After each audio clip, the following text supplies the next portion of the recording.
Well, welcome. My name is Stephen Cowan. I'm your chair for this morning's event. I'm delighted that we have such an eminent panel, and the good news is we've had word from Lord Blunkett to say that he is on his way, and we should start without him. So no need to worry there. So clearly we have Ryan Walsh, who is a very eminent leader of the Tony Blair Institute, and one of the key thinkers in the thinking that's influenced this new Labour government. We have Baroness Smith of Malvern, who's one of the great figures of the last Labour government, and I would personally say, one of the great figures of this Labour government, who has the skills brief. So we're very lucky to have Baroness Smith here with us now.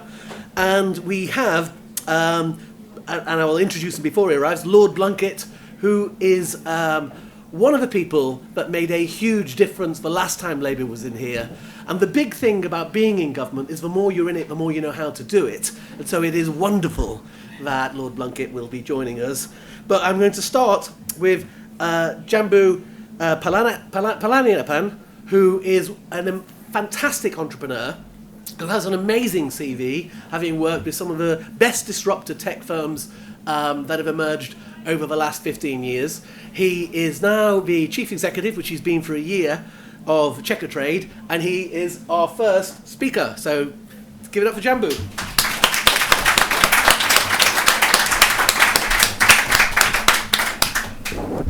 Hi, good morning. It's a pleasure to be here today alongside such an esteemed panel, and thank you all for taking some time to do this, and thank you all for joining us on what I know is a busy day for you all. Those of you who know Checkatrade have probably seen at some point or received through your letterbox our local trade directories. That's how we started. In the late 90s, a small coastal town was hit by a storm, and the area was overwhelmed by rogue tradespeople, touting for business as people looked for support to fix their roof or restore their power.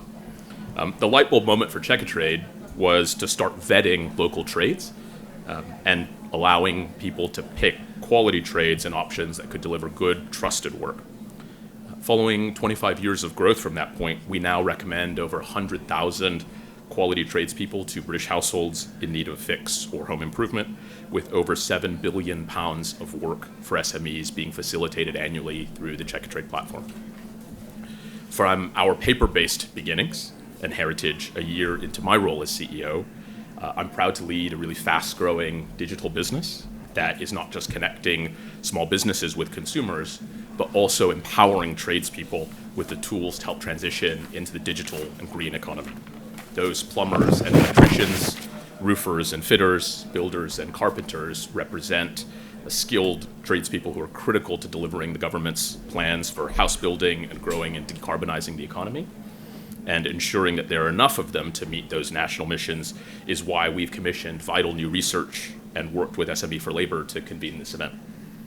It was only 4 months ago that I was speaking to a packed room at SME4Labour's annual lunch just before the general election. And at that time, I spoke about the opportunities for businesses in the trade sector to create jobs, train our workforce, and help deliver growth under Labour.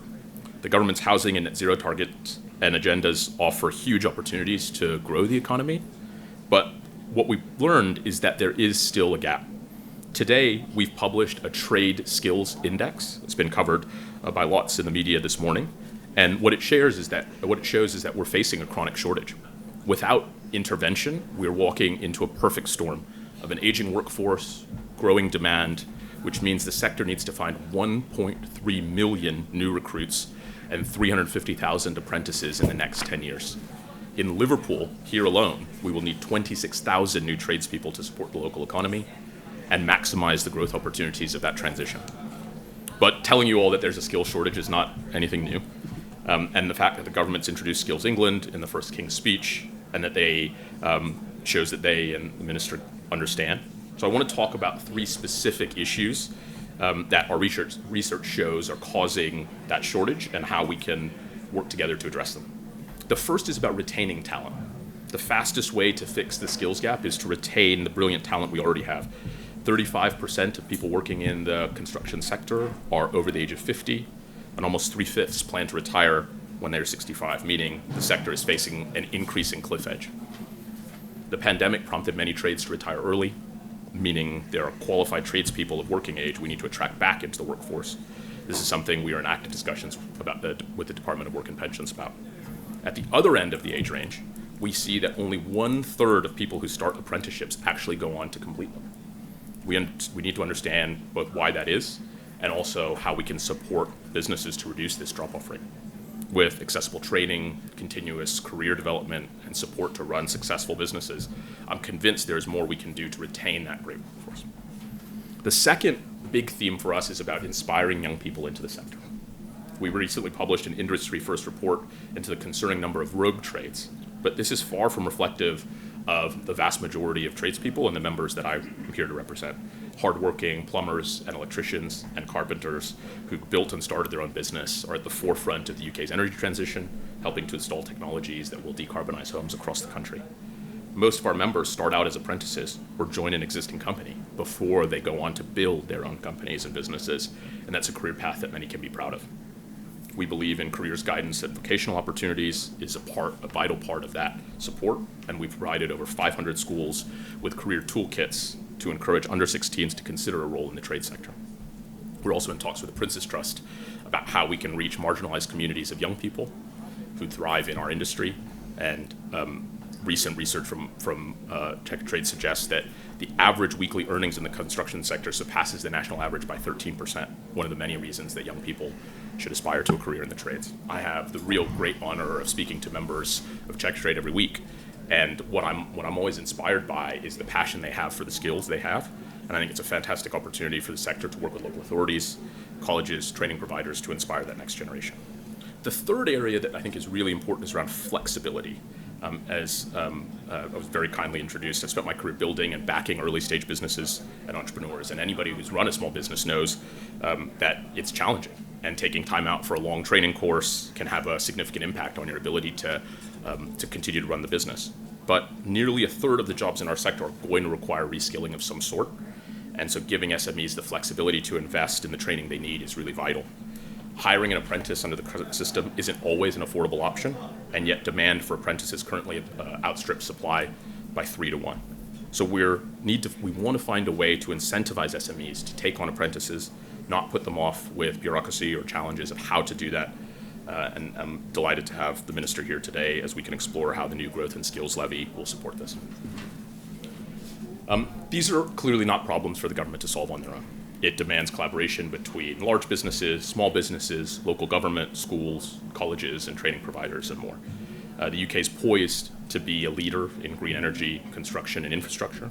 And if we're going to reach our targets, we need to build new energy-efficient housing and decarbonize existing stock, and equip tradespeople to support that with the skills necessary. Thank you all for your commitment to this topic. I'm excited the role that Checkatrade can play in partnering with government and their goals to job creation, housing aspiration, and spreading opportunity, and really look forward to our discussions. Thank you.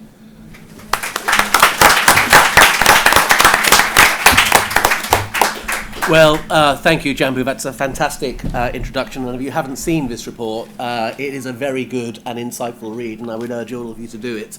And you can get it on the website later on.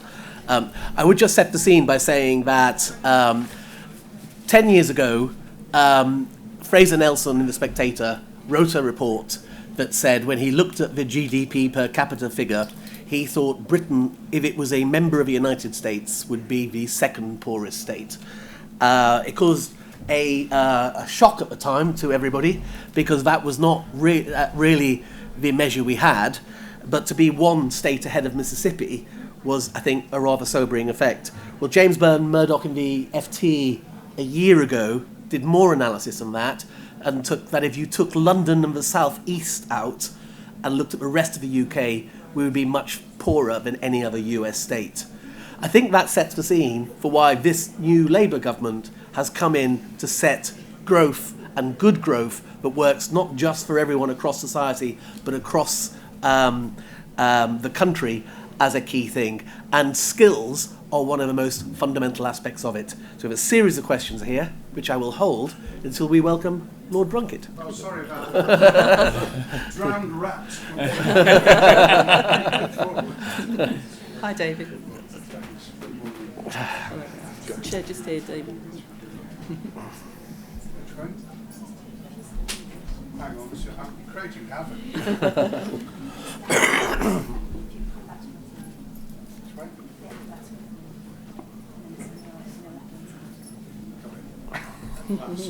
We're there. Sorry about that, everyone. Sorry, Joe. No worries. If you smell anything, it's the dog. That's good. I thought it was That's a me. good line. The smell was here before the dog came. So. Well, nice to meet you, Lord Blunkett. Stephen Cowan, the chair of the panel, and as you know, we have a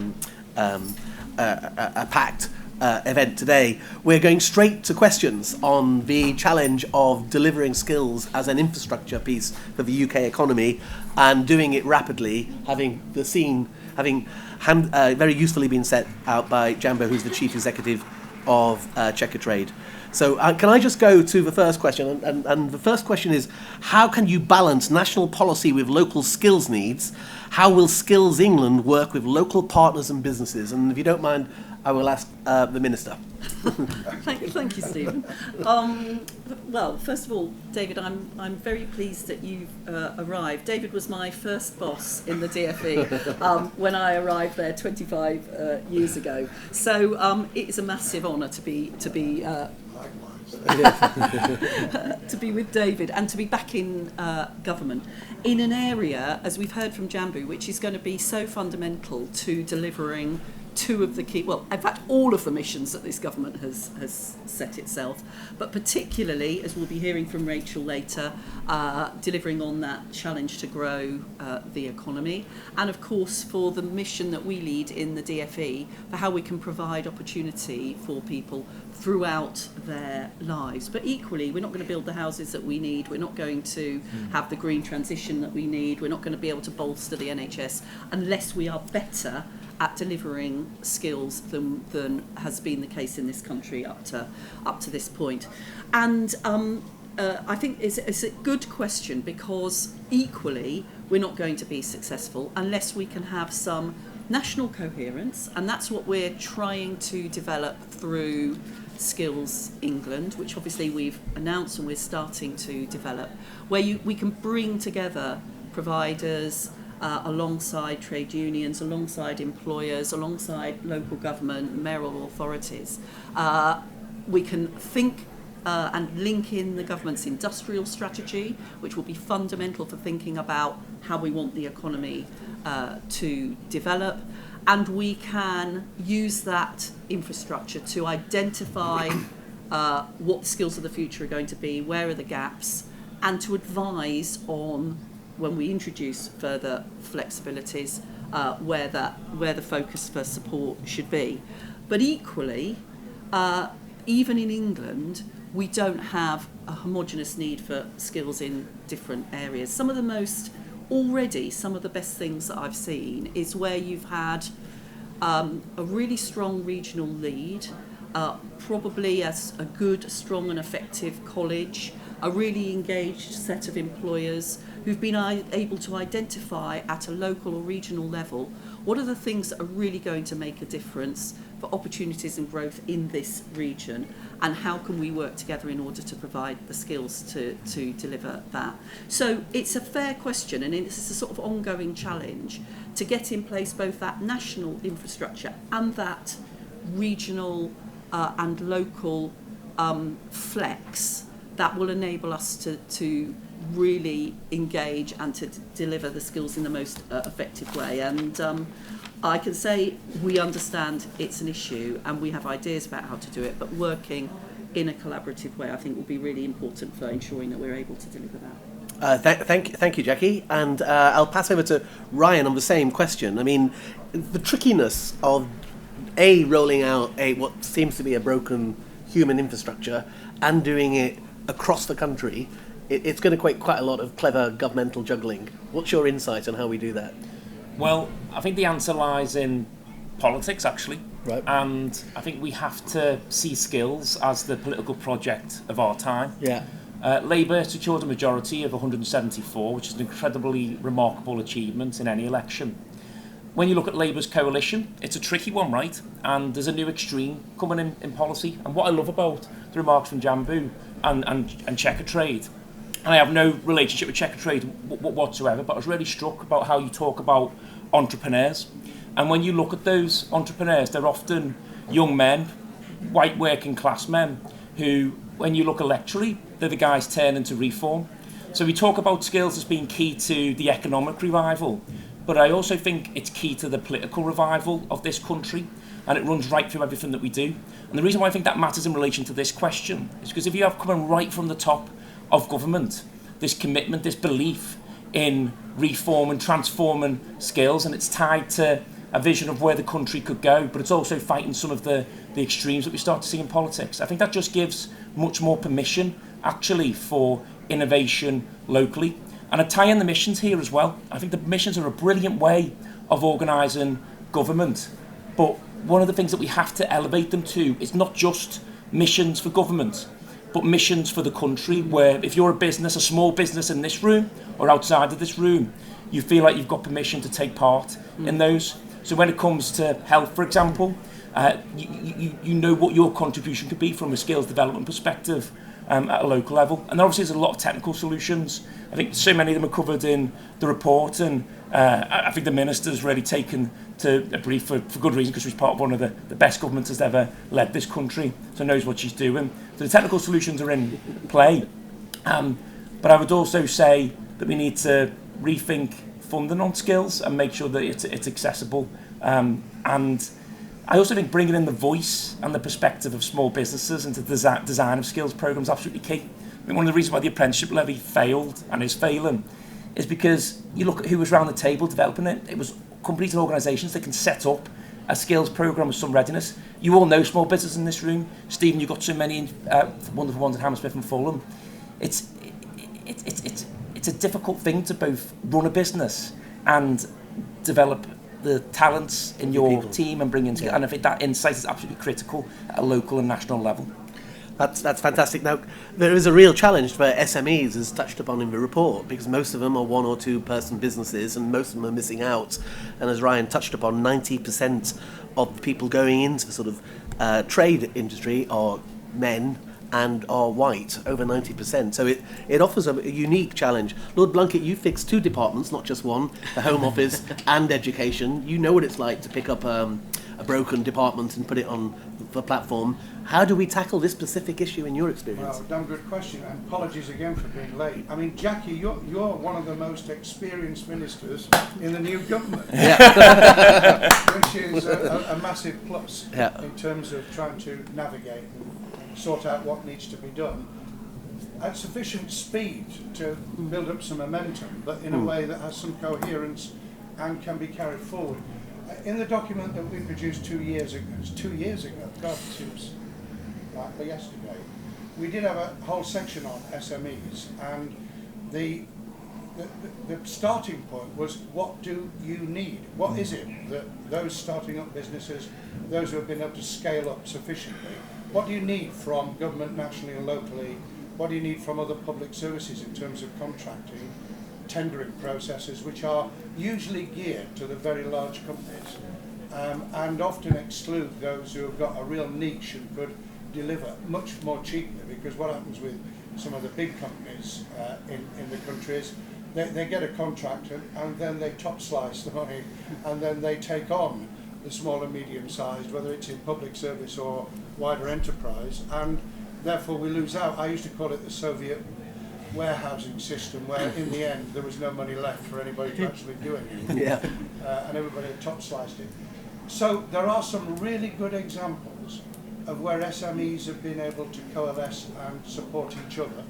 There are some good examples where that's been done in sectors. We gave the example that there are many others of the cell and gene therapy area, which might sound niche, but it's quite large, where small and medium-sized enterprises have been able to create an infrastructure so that they can actually help each other. And what Ryan touched on, which then allows them to take on apprentices where the support's available. Because you can't take on an apprentice if you're on the edge of staying solvent, and you need backup and support. We used to set up, in the old days when I was still in local government, technology parks which had common services. In those days, it was secretarial and accountancy. I mean, these days it would be all about tech and everything else because the world's moved on.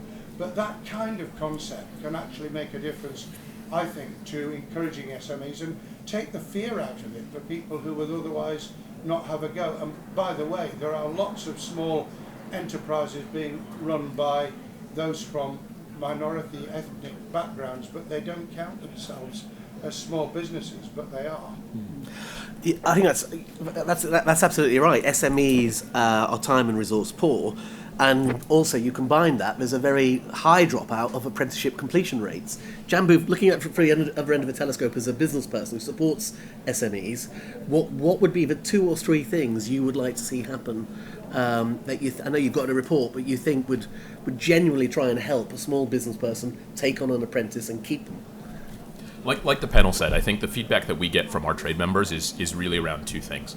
One is a lot of the willingness to take on an apprentice comes down to the sheer cost and bureaucracy of actually going through the process. So very practically, what we'd like to see is the reintroduction of the financial incentives for SMEs to take on apprentices under the age of 25, right, and really focused on young people. The Federation of Small Business, for example, has called for the return of grants of up to £3,000 to help support that, right, and really focus on early career and young folks to help support that growth. The other point that's really important, I think, to highlight is apprenticeship completion rates are extremely low, right? Only 1/3 of folks that begin an apprenticeship complete it. And one of the findings of the Trade Skills Index report that's available is some detail around why. And there are a couple of points that I think are important to call out.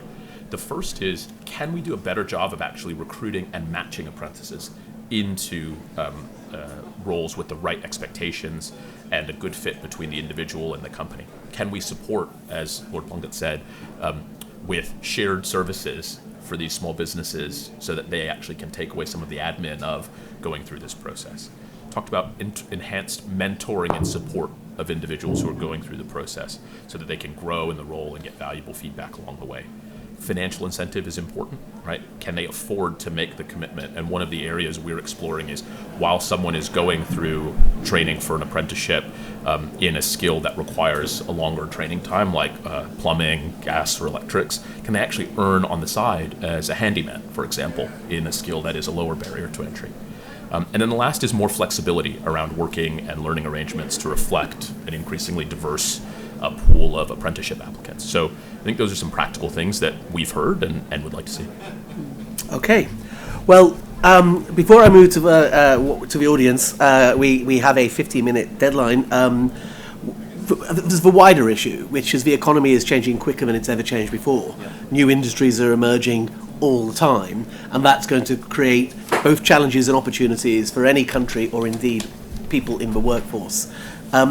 How do we use that changing nature of the economy and match it with the changing requirements for skills?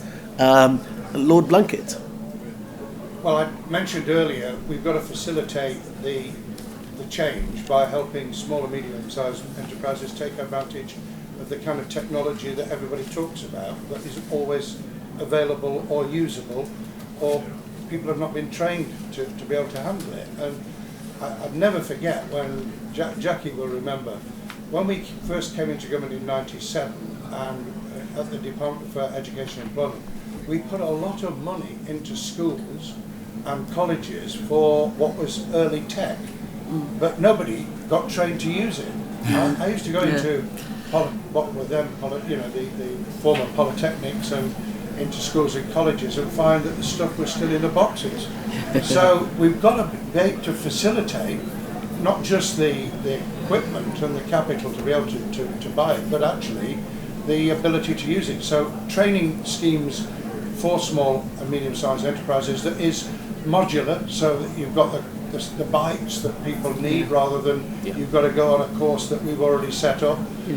Trying to flex it so that it actually meets the needs. Those are the kind of things that further education colleges and the ELP group are actually thinking through. We've got to facilitate it. And by the way, because we're in the situation that we're in, that Rachel will talk about at lunchtime, actually, it doesn't take a lot of money.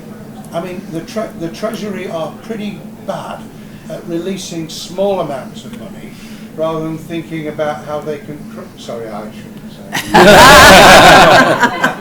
Treasury orthodoxy. Actually, a few million, which is peanuts, can actually make an enormous difference. I suppose as a question, it's a bit like the infrastructure we've got left. What's the state of our further education system and apprenticeship system? Is it capable of delivering the skills? And do we need to find ways of working with big anchor corporates to sort of share the burden of producing the skills that everyone needs across the economy? Jackie? Well, I mean, that's a very good challenge, Stephen, and there is a real issue in FE about the status, about the pay, about the general ability of FE, which is the most responsive bit in some ways of the whole education system, to be able to continue doing that. And it's a case that's been made strongly to us by FE colleges and people like David, and we have made it strongly to the Treasury, so we will wait and see whether or not that has fallen on good ears or not. But I just want to say, I think that, first of all, let's just take a step back. The fact that this session is being held is absolutely crucial, because one of the biggest areas of failure of apprenticeship policy is in small and medium-sized enterprises and for young people. That's where things have fallen off a cliff. And the only way we're going to be able to respond to that is some of the things that Jambu's already talked about. So how do we make skills provision more flexible? And that's partly about reform to the apprenticeship levy and what we do with growth and skills levy. But the challenge there, of course, thinking about the Treasury, is how do you do it in a way that will actually focus on those targets, young people, SMEs, and not just provide a whole range of deadweight opportunities for employers? That would be the challenge that would be rightly put to us by the Treasury. But I think it is possible to improve some of the flexibility around apprenticeships, get rid of some of the bureaucracy, develop more modular opportunities, as David was talking about. Think about this challenge because of the change that we see, the speed of change, of how you don't only skill people, but then you re-skill people throughout their lives. So what are the sort of opportunities, perhaps developing on the boot camp idea and other ways that you can re-skill throughout people's lives? And how do you do that in a way that builds almost a sort of campaign for skills? One of the reasons I'm pleased to have this job is because the Prime Minister said to me, we think this is really fundamental and we think it's something that has to work across government, not just within the DfE. And that's sort of the challenge, to get skills development back or into a preeminent position in the sort of discourse. And Ryan's absolutely right, and to see the political as well as the economic benefits from doing it. That sets Ryan up nicely. I mean, there is that thing. I remember my dad telling me when he got his notice that he was a skilled man, which his company had paid for it, but he had also gone to night school. It was a moment of pride in his family in his early part of his career. I mean, that's gone. It touches on the politics you talked about a little bit there, Ryan. I mean, do you want? What's your take on how we bring back a sort of national mission to get skills? Well, I think we've got to recognise the challenges in those communities, and you look at something like universities. I was really proud actually of what the last Labour government did around the target of higher education, and it broke my heart how higher education became denigrated, and this idea of too many kids going to university. And I always asked those people who are saying, okay, which kids shouldn't go to university, and actually the answer lies in the data. It's people from working. It is, and only 16% of working class kids on free school meals go to universities. That's as far away from the 50% target as you can get. So we've got to recognise it as a challenge. But I think it really then does come from political leadership, and I'm really heartened by what Jackie's just said about this being a sort of not only a cross-governmental mission, but the fact that the Prime Minister is taking a real interest in that. I don't think we had that, frankly, in the last 14 years, and if we did, they were just paying lip service to it. But I've studied Keir Starmer, read his biography, and you can see why he cares deeply about this. So there's got to be that political impetus. And then I think people on the ground need to feel it. I think there's a role for technology to play here. Yeah.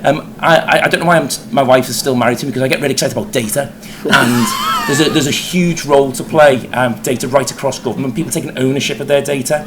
When you go through school, you get your qualifications, or you don't, and 30 kids have written off and failed. What we need instead is for your attainment to be collected, for you to almost have like a LinkedIn style profile that carries you all the way through your life, and that then to be tied to, I think, an individual learner account. And we've got to look elsewhere at inspiration, places like Singapore, where every single individual has a lifelong skills learning account which the government can top up, the employee can top up, they can top up, and that can always be tied then to the needs of the country. So it answers your question as well, Stephen, on how we make sure that the skills we need in the future are being sort of taught and developed today. Great. So that's at the very heart of aspiration, self-improvement. Jambu, is there anything you want to add on what's the alliance between business and government to fix the national mission to give people better life chances? I think the first thing that's really great to hear and is reassuring is there is alignment on the goals, right? And I think that is really critical to support. I think the second piece for me that is really heartening is I think the access to talent is also the biggest challenge for the SMEs, if that makes sense. So when I talk to our trade members, they say their biggest challenge is how they can find, grow, and retain great team members who ultimately may go off and start their own businesses, but that is part of the cycle of growth. So I think the alignment is really reassuring. I think we've highlighted some of the areas of evolution, particularly around making the process easier, supporting folks in a more flexible way, and targeting apprenticeships and broadly skills growth towards smaller businesses versus where it feels like it's played out over the last several years, which has been largely focused on companies, as said, that can afford these sort of large departments to support that. So I think that alignment is really important, and we're very excited to partner to support that in any way we can. Okay, great. Well, now we can go to questions. I've seen a lot of people trying to catch my eye, so we're going to take 3 or 4 questions at first, and if you could just say your name and where you're from. Pam. Sure. Pam Cox, I'm the UMP for Colchester. I met with Colchester Institute principal the other day, and she said 2 things. One is T-levels. What's happening with T-levels? How can she best prepare? And the second thing was about VAT on further education colleges. So the sixth form college down the road can reclaim VAT. And the counterpart institute cannot, and they feel they're losing out. Excellent. A few million from the treasury. Excellent. Amanda. Thank you. I'm Amanda Sargent, I'm Deputy Leader at Chesterfield Borough, and Baroness Smith and Lord Blunkett, I can't tell you how much my heart sings with joy to see you back in government. Yes. People actually really care about young people and skills, and as an ex-teacher as well as doing what I do now, knowing what you know, and you've spent a lifetime fighting for those. So my question to you is, in terms of the Youth Guarantee and Skills England, totally welcome that, I think it's brilliant, and the pause on the apprenticeship levy. So what can we do? How can local government also stand to help? And let's not forget community education as well as FE colleges that we have in our communities. How can we help get more young people and get that flexibility to the apprenticeship levy? And my passion is level 1, level 2. And you're also you're chair of a skills panel for the local government association, aren't you? I am. Yes. So you have a strategic interest, right over here. Yeah. Thank you. I'm Councillor Marcia Cameron, Cabinet Member for Economic Inclusion and the Council. And one of the things we did in Malvern, we piloted the first youth hub, and you're quite right. Young people didn't see their way through to the end, and one of the things we discovered was mental health, housing, family problems. So we changed the model to a team around the child and a youth kind of coordinator, a coach. So I'm wondering if you're looking at extending the support to the apprenticeship levy so that it will implement upskilling the young people to at least level 2, which is some of the requirements for businesses. And if you would also fund like life coaches so that to get them out of bed, to get them continuing to study, and someone to talk to. Great. Thank you. That's an excellent question. I love the idea of life coaches. That's over here. Oh no, sorry, just behind you. I will come to you. Yeah, so I'm the Baroness, student for those of former civil servant and policy advisor as well as lot of focus on young people. Where is the role in terms of policy encouragement, both from government and from business, with people who are older? So, great example, I saw Cadence Gas Network, that they're sort of focusing on sort of older apprentices. So a lot of people who skipped out, I know plenty of them, missed out a rotation in their apprenticeship, then that affected their ability to be employed, and they want to actually go back and try and pick up that skill. But, and this is a wider question, the interaction of the welfare system with the sort of educational and skill system, which is they can't get a bursary because they're on universal credit. So is there something there to try and sort of reinforce that kind of focus? All right, great. We've got 5 questions there, very good ones. Who would like to go first? Jackie. Pam, T-levels, really, we're very committed to T-levels. That doesn't mean we don't think there aren't changes that we need to make in order to make them properly accessible, in order to make sure that employers can contribute both to the placements that are necessary, and to do that alongside also providing work experience, which equally is important for others. So there is a commitment to T-levels, and we need to be working with people to make sure that they're both being taken up and that they're deliverable. I hear you on VAT. That's one of the disadvantages, of course, of the bringing back of FE colleges into the public sector. I mean, that's about as much as I can say at the moment, but not least because Rachel is about to speak and tell us how difficult things are.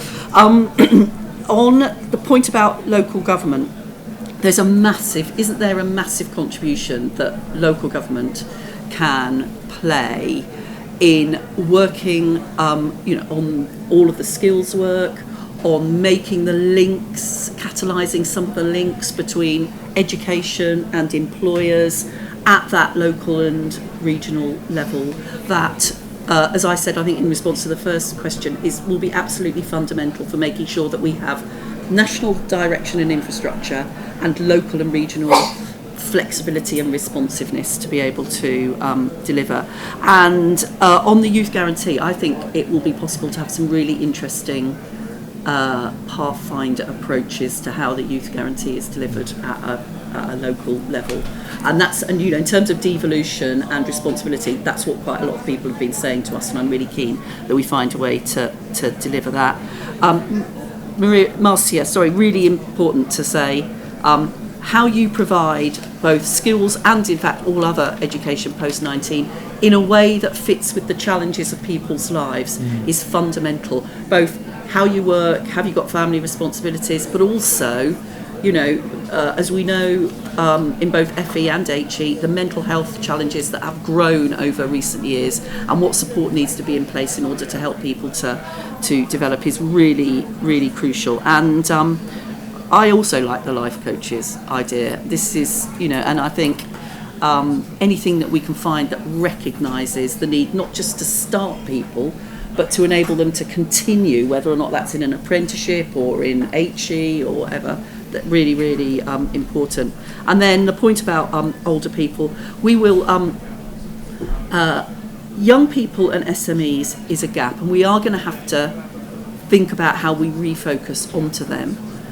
But whilst also recognising, not least because skills change and people have challenges in their lives, that unless we can find a way to build on the lifelong learning entitlement, for example, make sure that it is delivering those opportunities throughout people's lives to upskill, then we'll have missed out on a real opportunity. It's early days, but we're committed to doing that as well, and we'll have more to say about that in the relatively near future.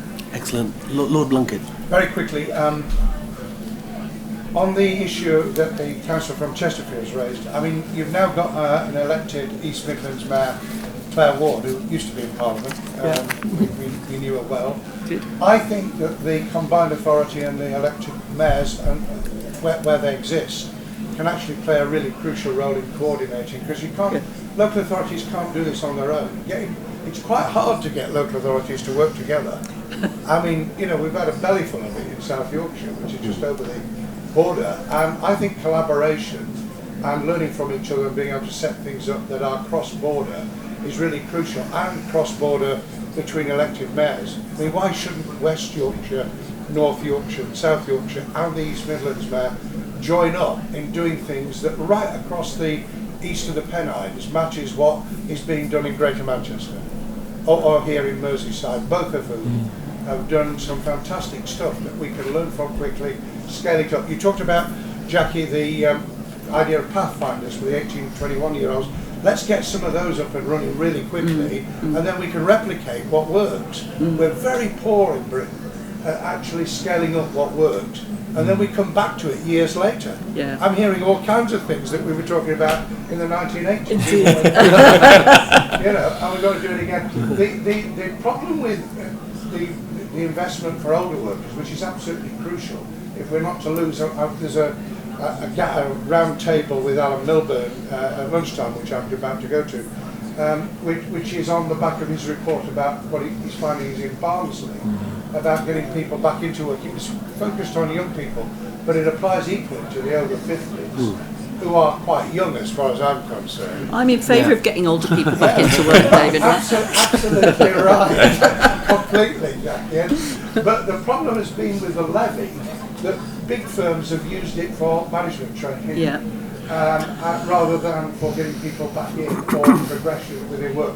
So it's going to have to be reshaped to be able to do that. I won't go on about post-16 except to say I'm totally committed. I think access courses for T-levels.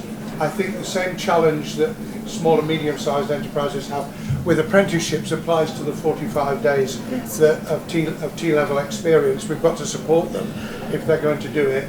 And Jackie knows that I'm also obsessed alongside it, because I believe that young people learn differently at different stages of their lives in returning BTEC National Diploma, but I won't say any more about that. Well, thank you very much. Do you want to come in on that particular round of questions we've got? Just quickly on Marcia's point, actually, because Marcia, in your brilliant question, you talked about, you could have asked that at an event on welfare, you could have asked at an event on health, on education, and it's a proof point really that this touches so many different parts of government. And one of the things I missed from the last Labour government was Sure Start centres, because they, I'm not saying bring them back, but the principle of them where you recognise the places, but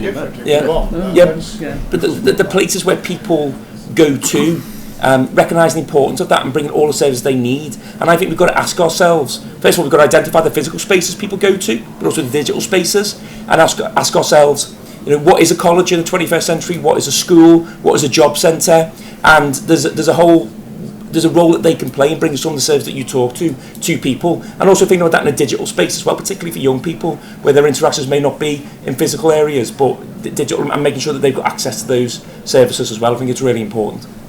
I just had one last point around reskilling, which I think is really critical and important to talk about, which is part of what you'll see in the report is 59% of current construction sector jobs will be impacted by net zero initiatives. So 29% will require upskilling, 30% will actually face increased demand for their skills.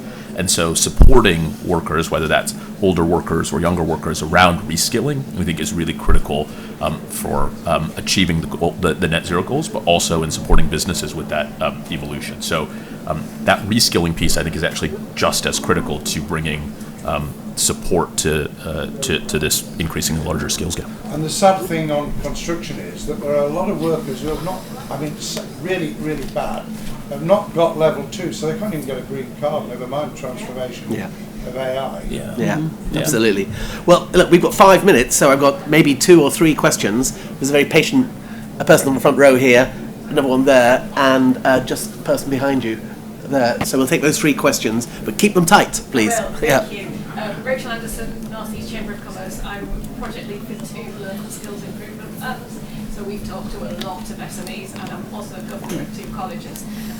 Just to say, dropout rates on apprenticeships is because they can earn more in Amazon, and they've often got struggling households to support, and that's where we lose them. Or their employers just say, good enough, you don't need to keep them finish your course, and that's what happens.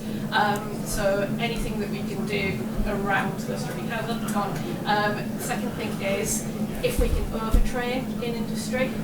Okay, we'll take it at that. Thank you. So first one, right, over here. Sally Gilson, I'm the Skills Policy Lead at the RHA, Road Haulage Association. Very, very quickly, Maths and English restrictions around apprenticeships is currently holding people back from being able to progress through their levels. completely agree. Everybody needs basic maths and English.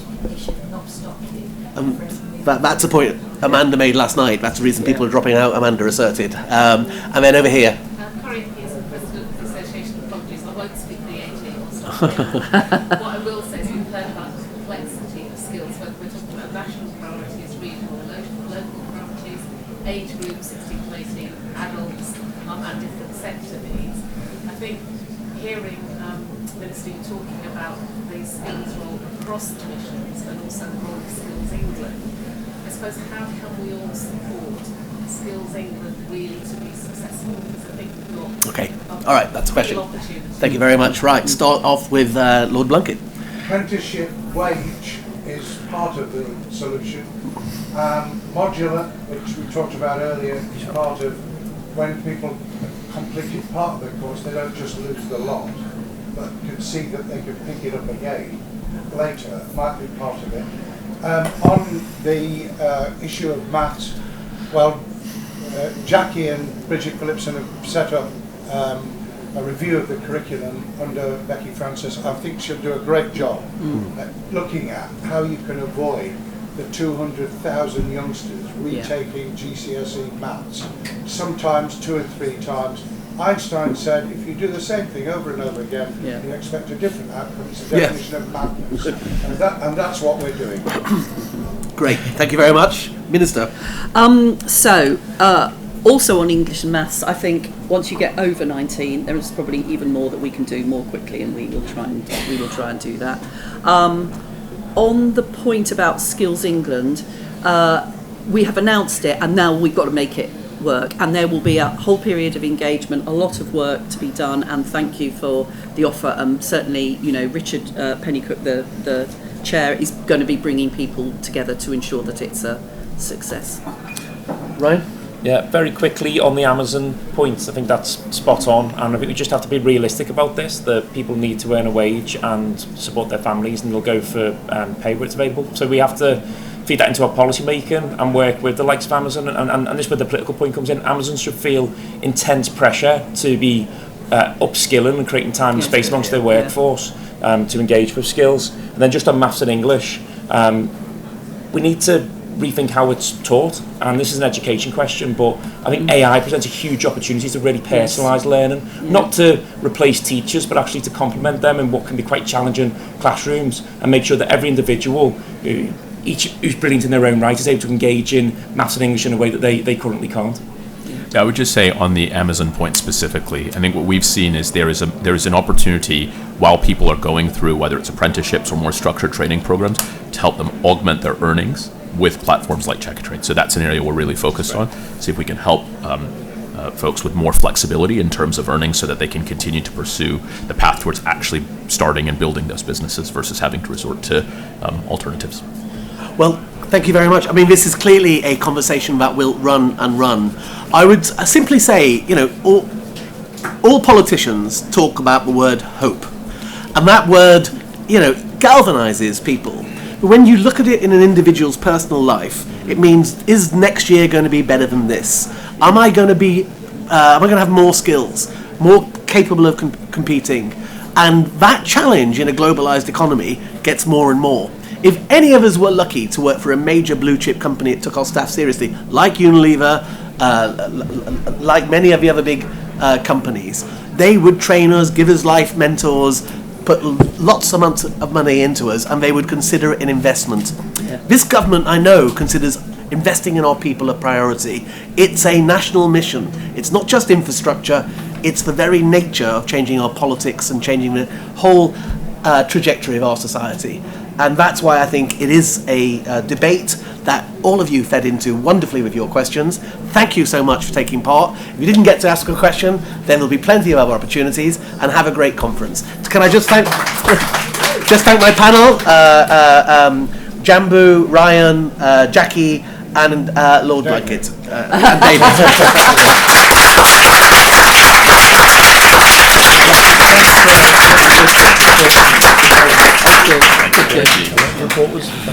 Great. If anything we can do to support, please.